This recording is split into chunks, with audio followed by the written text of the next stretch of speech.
by attending this meeting, first of all, everybody can learn the most sophisticated technique of the transcatheter aortic valve intervention. And also, since April 2018, the mitral clip was approved in Japan, and we are rapidly increasing the case number. But still, of course, we need a lot of learning from the European countries. The day before the course, there will be an imaging day, and this is dedicated how to integrate imaging in structural intervention. Not only echocardiography, but also CT scan and how to use multi-modality imaging in planning and executing these therapies.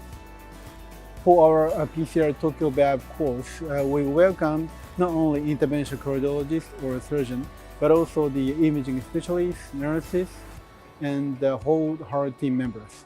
We also welcome not only Japanese people, but also for the Asian attendees and beyond Asian countries. So please join us for the 2019 version of the PCR Tokyo Valve. It's going to be a great meeting for the heart team. I would like to welcome all of you because February 15 is my birthday. Thank you very much.